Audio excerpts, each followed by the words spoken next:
اعوذ باللہ من الشیطان الرجیم بسم اللہ الرحمن الرحیم۔ ہم لوگ پڑھ رہے ہیں امام زمانہ عجل اللہ تعالی فرجہ الشریف کی زندگی اور اس میں آپ کی غیبت صغرا۔ غیبت صغرا میں ہم نے گفتگو کی تھی کہ اس میں سب سے اہم کردار نبھانے والے نواب اربع تھے۔ 3 نائبین کے بارے میں ہم نے پڑھ لیا۔ 3 نائبین یعنی عثمان بن سعید، محمد بن عثمان اور حسین بن رو، اور آج ہم پڑھیں گے علی بن محمد سمری۔ صحیح ہے؟ علی بن محمد سمری، آپ کا نام علی ہے، محمد آپ کے والد ہیں، سمری آپ کا لقب ہے، ابو الحسن آپ کی کنیت ہے۔ یہاں اسٹار بنا ہوا ہے، اس اسٹار پہ آئیے چلتے ہیں، دیکھتے ہیں۔ سمری سین اور سمیری بھی کہا گیا ہے، دکھ رہا ہے؟ سمیری اور سمیری، سین سے بھی اور صاد سے بھی، ٹھیک ہے، کوئی فکس نہیں ہے یہاں پہ۔ آئیے دیکھیے، حسین بن روح کے بعد امام عصر کے حکم 3 نمبر پہ آئیے مولانا۔ اعلام الورا طبرسی کی کتاب اس سے لیا گیا۔ کہو جناب موٹا کیوں لکھا گیا ہے؟ تو یہ موٹا غلطی سے یا ویسے ہو گیا ہے، اس میں ایک آپشن آتا ہے جو اوپر چلا جاتا ہے، یعنی اس میں ایک آپشن آتا ہے جس سے موٹا ہو جاتا ہے، یہ نہیں اوپر ہو جائے گا، یہ نیچے رہے گا۔ چلیے دیکھتے ہیں۔ حسین بن روح کے بعد امام عصر کے حکم اور نوبختی کی وصیت اور شناخت کے ذریعے سے علی بن محمد امام کی نیابت اور شیعوں کے امور کی باغڈور سنبھالنے کے ذمہ دار قرار پائے۔ سمری امام حسن عسکری علیہ السلام کے اصحاب اور دوستوں میں سے تھے۔ آپ کی وفات سے چند دنوں پہلے امام کی جانب سے آپ کے نام ایک تحریر صادر ہوئی کہ جس کا مضمون یہ تھا، کس کی وفات سے پہلے؟ علی بن محمد سمری کی وفات سے پہلے آپ کو امام کا خط ملا تھا کہ اے علی بن محمد سمری، خدا تمہاری رحلت کے سوگ کا تمہارے بھائیوں کو اجر عظیم عطا کرے۔ تم 6 دنوں سے زیادہ زندہ نہیں رہو گے۔ کون بتا رہا ہے یہ؟ امام کہہ رہے ہیں تم 6 دنوں سے زیادہ زندہ رہو گے، لہذا اپنے کاموں کو منظم کر لو اور کسی کو بھی اپنا جانشین قرار نہ دو۔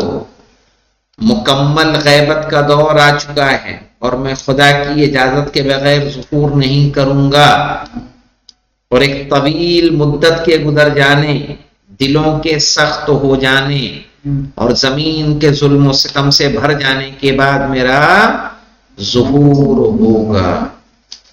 کس سے کہہ رہے ہیں؟ یہ جو چوتھے نائب تھے علی بن محمد سمری، ان کو کہا کہ اے علی بن محمد، خدا تمہاری رحلت کے سوگ کا تمہارے بھائیوں کو اجر عظیم عطا کرے۔ تم 6 دنوں سے زیادہ زندہ نہیں رہو گے، لہذا اپنے کاموں کو سمیٹ لو، کسی کو بھی اپنا جانشین نہ بناؤ۔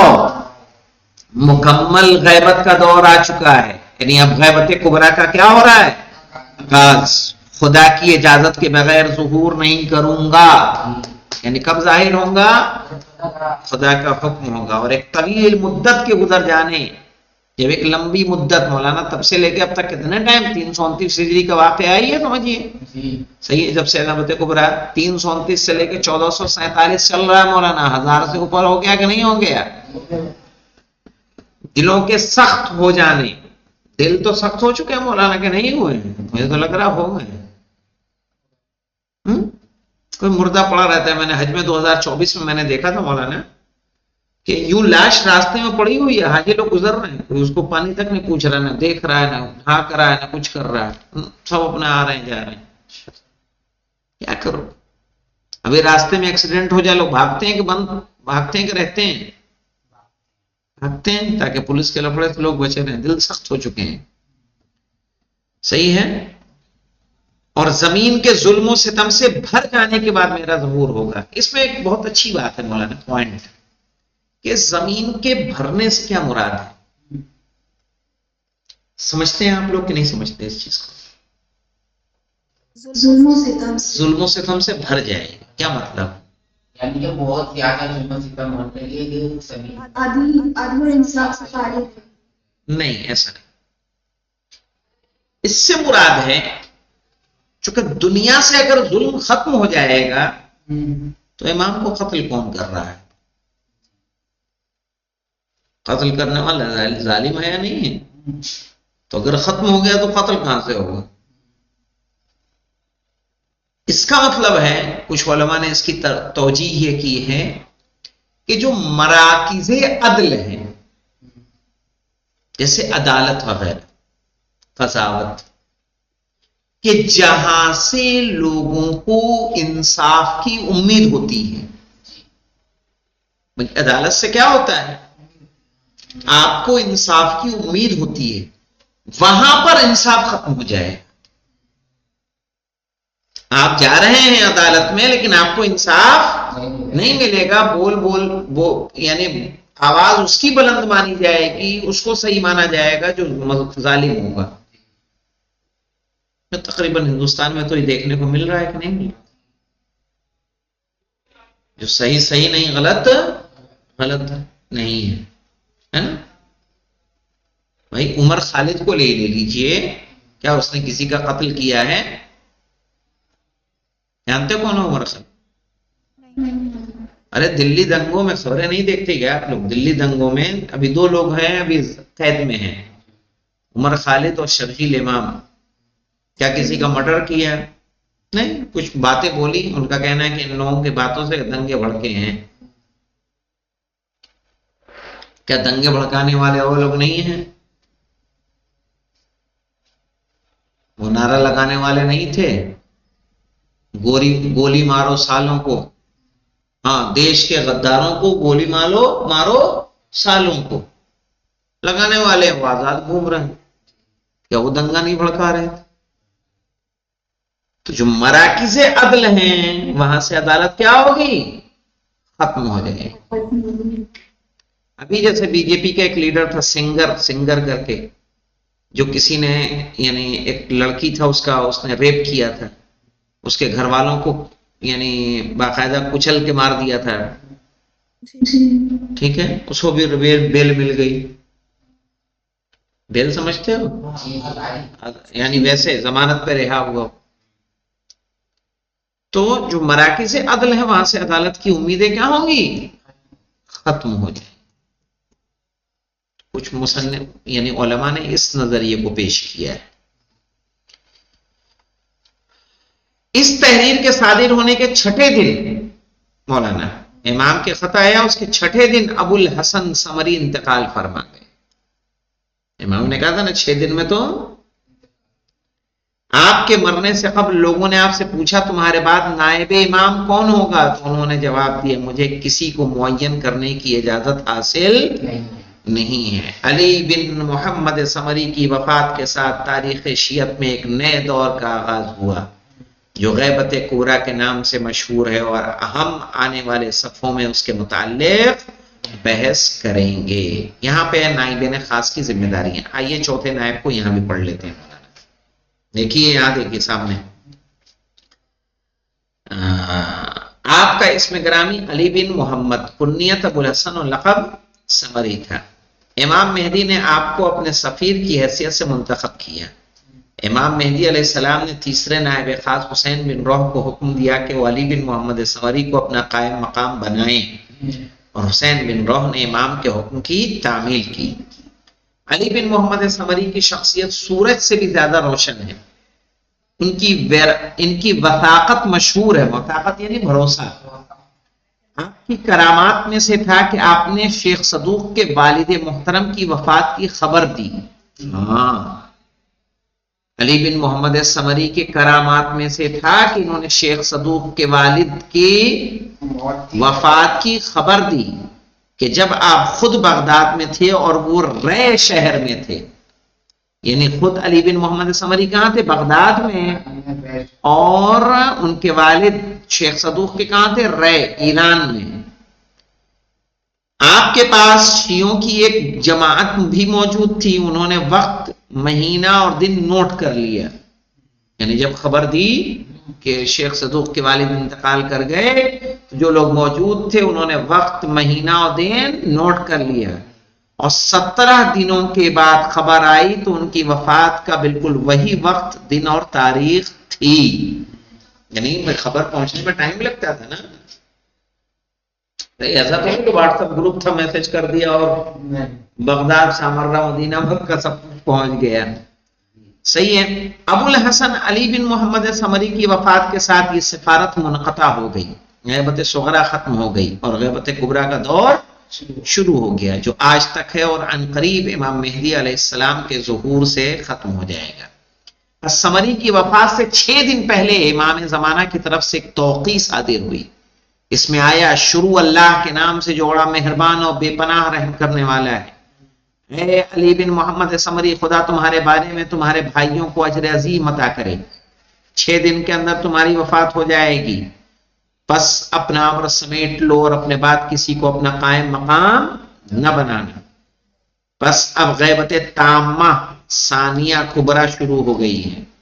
اب ظہور اس وقت ہی ہوگا جب خدا کی مرضی ہوگی، اور ظہور کافی مدت، دنوں کی سختی، دلوں کی سختی اور زمین کے ظلم و جور سے بھر جانے کے بعد ہوگا.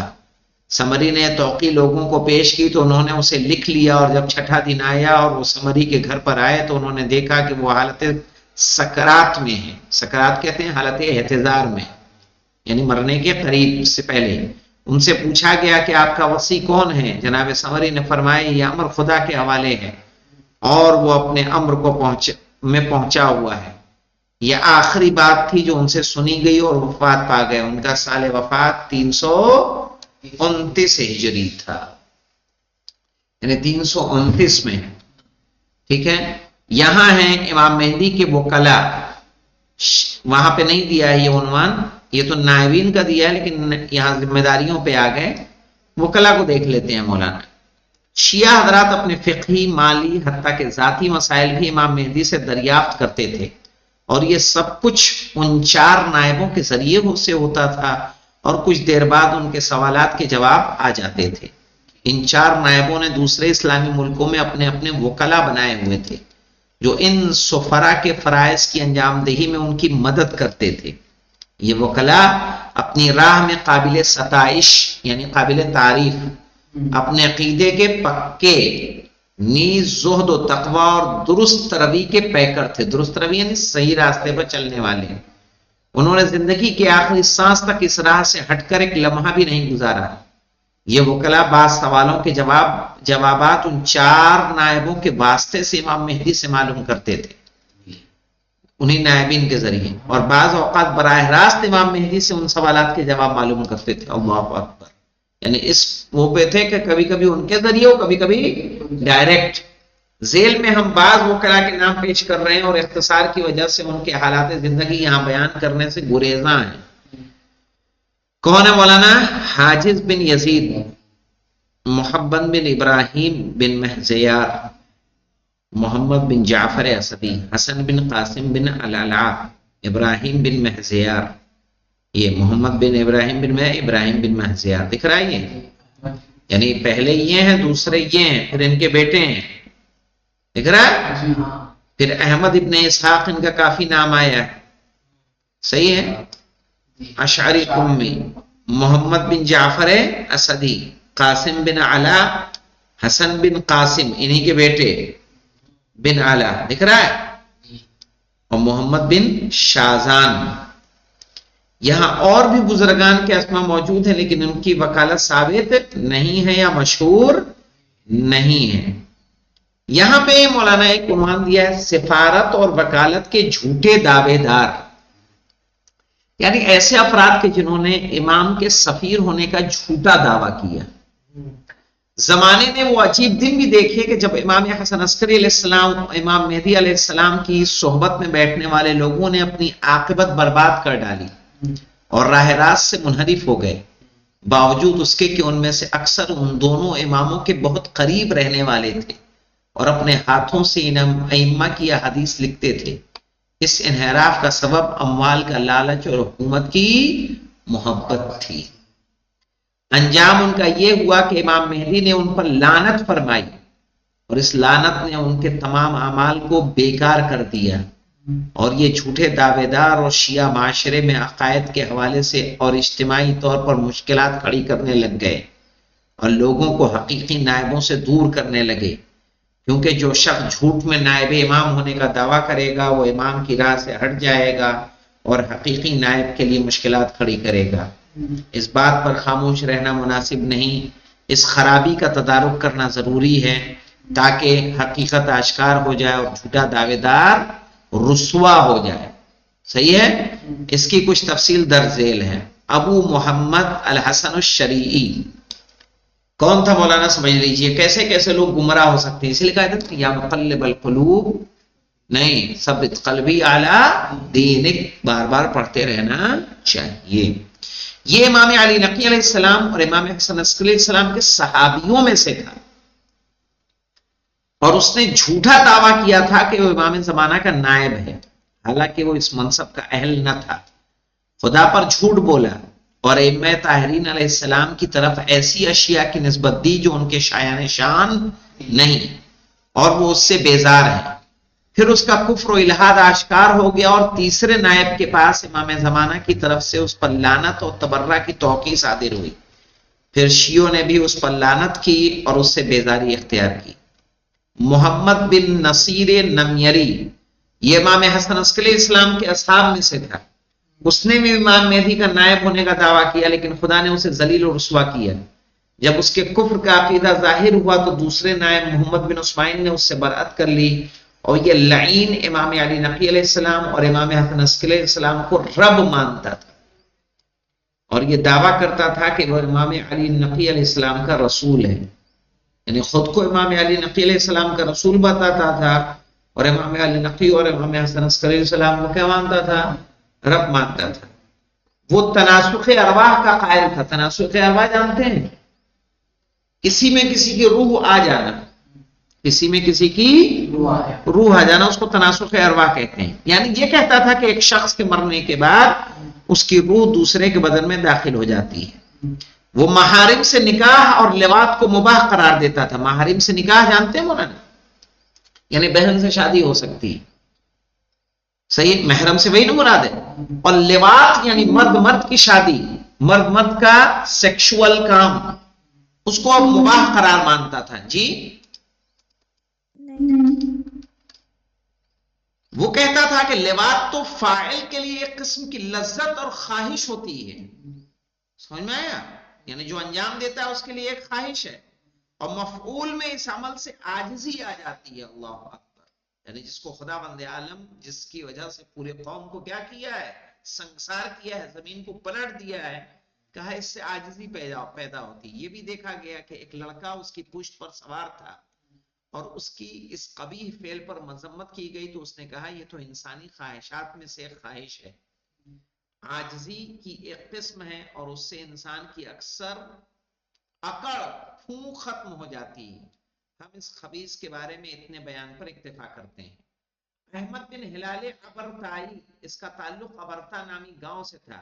ایک قول کے مطابق وہ امام علی نقی علیہ السلام کے اصحاب میں سے تھا، اور دوسرے قول کے مطابق وہ امام حسن عسکری علیہ السلام کے اصحاب میں تھا۔ بہرکیف یہ شخص لعنت و غلو میں مشہور تھا۔ شروع میں امام حسن عسکری علیہ السلام کے خواص اور معتبر اصحاب میں تھا۔ مزید یہ کہ وہ ائمہ کی احادیث روایت کرتا تھا۔ اللہ اکبر، اس نے 54 حج کی ہے مولانا، کتنے؟ 54 حج، جن میں سے 25 حج پیدل کیے تھے، لیکن وہ منحرف ہو گیا۔ کیا ہے تم نے کہا حج کیے، پھر بھی کیا ہوا وہ، اور اس کا انحراف اس حد تک پہنچ گیا کہ امام حسن عسکری علیہ السلام نے اس کی مذمت ان الفاظ میں کی: اس بناوٹی صوفی سے بچو۔ ہمیں یہ صحیح طور پر معلوم نہیں ہو سکا کہ مندرجہ بالا فرمان امام حسن عسکری علیہ السلام کا ہے یا امام مہدی۔ یہ پیج 159، یہ پیج کیا تھا؟ 158، وہی چل رہا ہے میرے خیال سے۔ یہ دوسرے نائب محمد بن عثمان کے زمانے تک زندہ رہا، یہ ان کو نائب امام نہیں مانتا تھا، امام زمانہ کی طرف سے اس پر لعنت اور اس سے بیزاری کی توقع صادر ہوئی. اس کے پیش نظر وہ پکا ناصبی اور دشمن بن گیا اور شیعوں نے بھی اس پر لعنت کی اور اس سے برات کا اظہار کیا. اس ابرتائی کے مرنے کے بعد ایک اور توقع امام زمانہ کی طرف سے صادر ہوئی، اس میں امام نے اس کی اور زیادہ مذمت کی، اس سے برات فرمائی. دوسری بار اس کی مذمت کی توقع اس لیے آئی کیونکہ بعض لوگوں نے برتائی کی اس مذمت کا انکار کیا تھا اور امام مہدی کے وکیل قاسم بن علا کے ذریعے سے امام مہدی سے اس بات کی تصدیق چاہی تھی تاکہ انہیں اطمینان قلب حاصل ہو جائے. امام زمانہ کی طرف سے جواب آیا، اس بناوٹی کے بارے میں ہمارا امر تمہارے پاس آ چکا ہے، جسے تم جانتے ہو وہ ہماری مرضی و اجازت کے بغیر ہمارے کام میں مداخلت کرتا تھا. وہ اپنی رائے کے مطابق عمل کرتا تھا، ہمارا صرف وہی امر بجا لاتا تھا جو اسے اچھا لگتا تھا. خدا اسے جہنم کی آگ میں داخل کرے. ایسے ہمارے کتنے شیعہ ہیں مولانا جو ان کو اچھا لگتا ہے وہی کرتے ہیں، جو باقی کر دیتے ہیں چھوڑ دیتے ہیں. ہم نے اس پر صبر کیا یہاں تک کہ خدا نے ہماری دعا سے اس کی زندگی ختم کر دی. ہم نے اس کی زندگی کے ایام میں اپنے موالیوں کو اس کے بارے میں بتایا اور اس کی خبر کو صرف خاص افراد میں محدود رکھا تھا. اور اب ہم ابن بلال اور ہر اس سے کہ جو اس سے برات کا اظہار نہ کرے بیزار ہیں. احمد ابن اسحاق دیکھیے وہ آگیا نام، اور اس کے گھر والوں کو اس فاجر کے حال سے باخبر کر دو اور ہر اس شخص کو بتا دو جو تم سے اس بارے میں سوال کرے، خواہ وہ اپنے شہر کا ہو یا دوسرے شہر کا. اور جو اہل ہے اسے بھی بتا دو، جو ہمارے معتبر راوی بیان کریں اس میں ہمارے موالیوں کے لیے شک کی کوئی گنجائش نہیں ہے. وہ جانتے ہیں کہ ہم نے انہیں نواب اربا کو اپنے اسرار سپرد کیے ہیں، وہی اس راز کو اٹھا سکتے ہیں اور جو کچھ اس سے انشاءاللہ ہوگا ہم جانتے ہیں. اسی طرح کی ایک تیسری توقع بھی امام مہدی کی طرف سے ابرتائی کی مذمت میں وارد ہوئی. یہ الگ شخص ہے مولانا.